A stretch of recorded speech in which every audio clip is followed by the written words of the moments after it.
So today we're going to be talking, y'all, about other people's opinions and how you can make pragmatic, practical choices for your own life. Coming up next.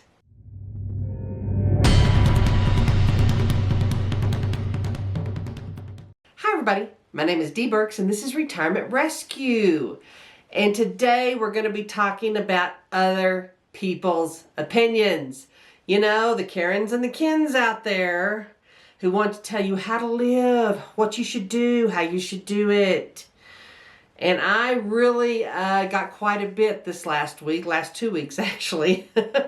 And really, I've never been one to be swayed in any way by other people's opinions. Even when I was younger, it wasn't that big a deal. However, there are times in all of our lives where you may go through something or go through a period where you're unsure. And all those opinions cause tremendous anxiety and stress for no reason. Now, one of the videos I recently put up was about food cost anxiety. And I was talking about the fact that I paid $9 for mayo, which I did, y'all. And there were so many people that were like, oh, just make your own. It's no big deal. Y'all, I have made my own mayonnaise before. It's not worth it to me. You have to mess things up, your little blender, your whatever, however you're making it. It makes way more than I need. Almost all of it goes to waste, and it's not really refrigerator stable. No, I don't have room in my freezer to store it either. So to me, it's not worth it. I would rather have something shelf stable. Anytime we go through our lives, everything is a trade-off. You're trading time or money for a product or service. And at certain times in your life, that trade-off makes more sense than at other times in your life. When I was a young mom, I made everything from scratch, y'all. We were dirt poor. There were 5 of us living on $18,000 a year. We were poor.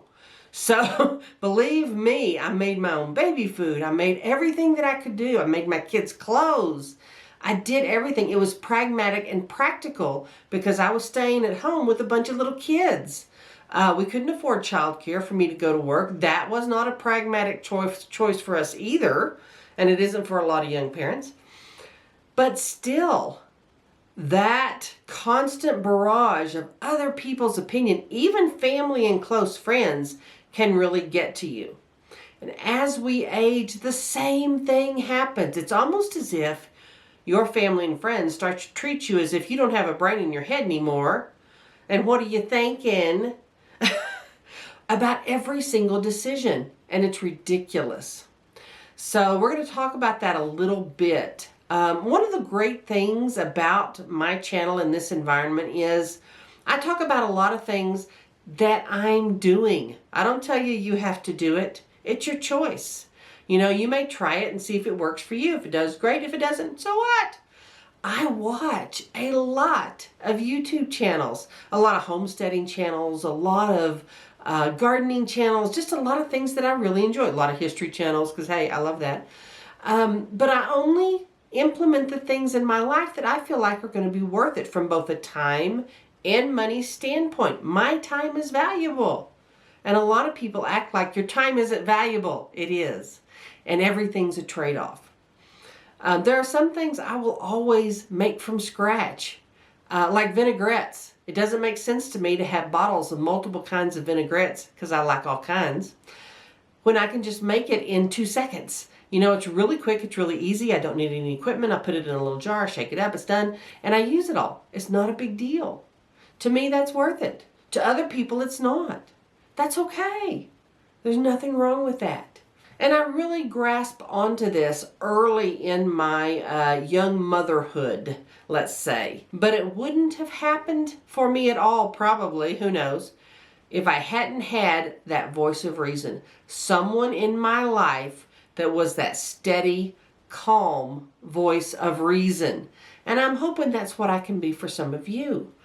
There are also people who watch this channel, many of you all, who have tried some of these things. Maybe you've tweaked it, you've done other things, you found something else that worked, and y'all put those in the comments.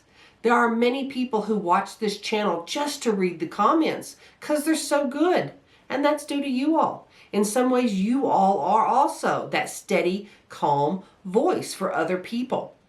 But when I was a young mother, and I was really stressing y'all, I was a very young mother. By the time I was 23, I had 3 kids and I'd been married for 6 years. And I was really affected by other people's opinions. And most of that was due to the fact that I was insecure about where I was as a mother, as a wife, all those things. I was really insecure about it because of my age. My oldest child is my daughter. And at this time, she was about 5. My middle child is my son. He was 4. And then I had my youngest daughter who was a baby at home. And my son was an incredibly strong-willed child. Now, I am sure there are some of you already that are smiling. You've had this child. Those people who have never had a really strong-willed child, you have no idea what it's like. But I had a really strong-willed child, and he was about 4. Well, when he was 3, he decided the only thing he was going to eat was weenies and cheese. Seriously, weenies and cheese. That's the only thing he would eat. And they weren't even some sort of organic, healthy-ish Frankfurter thing. It was like the dyed pink Frankenweenies, right? Ugh, they're horrible. That's all he would eat. Cut them up, and then he would eat cheese, but only cheddar cheese. Not American cheese, not Monterey Jack cheese, not Swiss cheese, cheddar cheese. And it had to be cut just so. And of course, in my life at this time, there were numerous people who were just convinced, oh, he's going to be vitamin deficient. Oh, you got to take him to a pediatrician. You need to put him on a liquid diet. You need to take him to a psychologist. Something's just wrong with this child. Which, believe me, that thought crossed my mind. But no, he just wanted weenies and cheese.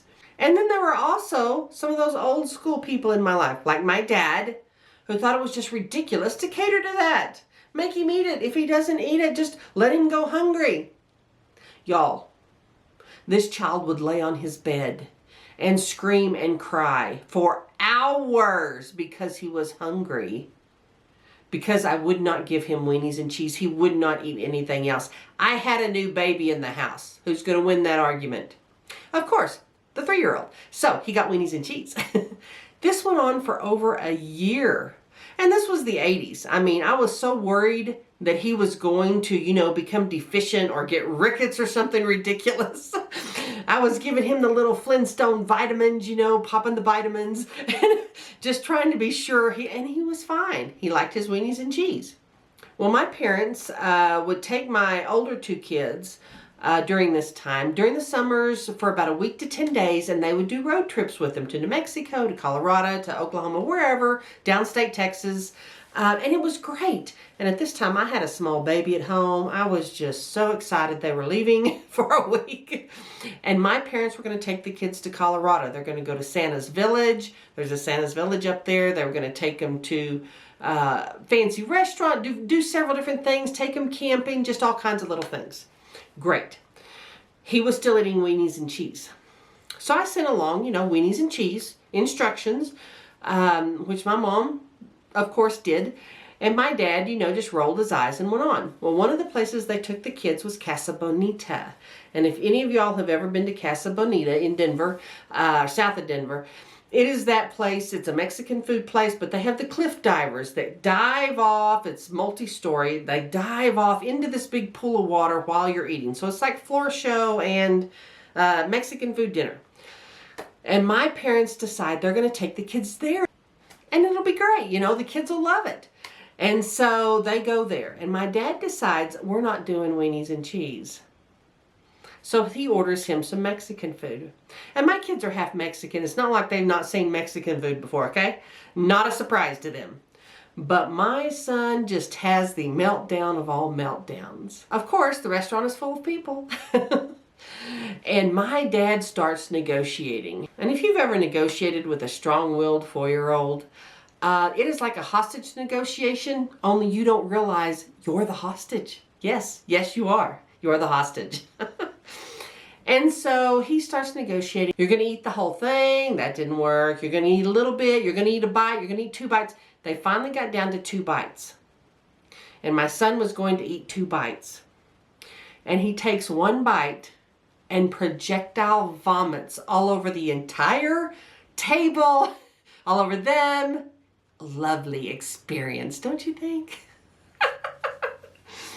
But this is the kind of strong-willed child he was. But you can't really explain to someone why you do what you do in your life until they have experienced your life. And thank God he got to experience my life. And I have a little epilogue to the strong-willed child story at the end of this video, so stay tuned for that. Now, lest you think that the weenies and cheese was as bad as it got, after the weenies and cheese, he went on a 6-month kick of only eating shredded iceberg lettuce. He lost weight. He was listless. He was about to start school. I was just pushing those Flintstone vitamins. It was just very stressful. But my grandmother, and this is the grandmother who raised my dad, mind you, so she knows something about a strong-willed child, right? Well, she had moved to town, and she would come over, and I was just stressing about him eating, him not eating, what he was eating. Ugh. And she was that voice of calm. And she was like, honey, don't worry about it. Kids do these things. Don't make a big deal about it. Don't make it a fight every time. Just roll with it. And one day he'll just decide to eat something else. And you know what? She was 100% right.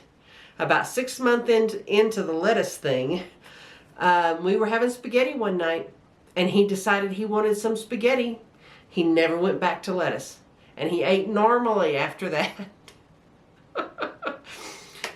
So having that voice, that one little bastion of calm in the middle of absolute chaos, can make all the difference for you. And truly, that's what I want to be. I want to give you lots of ideas. I want to talk to you about ideas that other people present. I want to be that voice of calm. And some of you are that voice of calm too. So please go ahead and put your ideas in the comments. Put your thoughts. People read those. And it adds to the community as a whole. But the point of that story is no one is running your life but you. No one knows what you have to deal with but you. Maybe you're dealing with aging parents, and if you think negotiating with a 4-year-old is hard, try negotiating with an 84-year-old who's diabetic, who only wants to eat Jose Ole burritos every single meal. I mean, talk about a hostage situation. Oh my goodness. So don't let anyone try and convince you have to do something, or you're less than if you don't do something. And especially as we age, we make decisions, we go places, we do things that suit us. But inevitably, and a lot of times this comes from your own children, they'll start saying, you don't need to spend that money. You don't need to go that, you don't need to travel anymore. You don't need to do that, Mom. You don't need to do that, Dad. You just really need to kind of stay at home. Those things can be dangerous. And y'all, it's like they want to put you in the home 20 years early. Only you can make decisions about your life. And it's important to stand firm in those decisions, because other people can erode your quality of life way before it's time. So no matter what you hear or what you see or what anybody tells you should or shouldn't do, you are still in control of your life, and you still get to make those decisions. Now, the little epilogue to the strong-willed child. My son is now in his mid-30s. He has 2 boys. They are 5 years old and 3 years old. The 5-year-old acts just like him.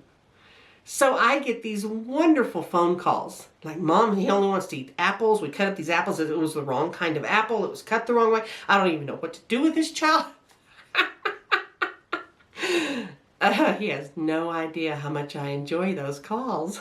And I actually got to witness one this summer. We were at a little ski resort that we all went to. The whole family did. And we're at a restaurant, and his wife, thank God, is very good at dealing with a strong-willed child. She had brought a sandwich because she knew he wouldn't eat anything on the menu. And she has his sandwich. She gives it to him, but she cuts it diagonally. Major meltdown. He spent the next half hour meltdown stage, insisting she glue it back together and cut it correctly into squares. It was something to behold. It brought back a lot of memories, which I can laugh at now.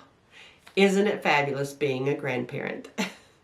Thank you all for joining me. and I'll see you next time.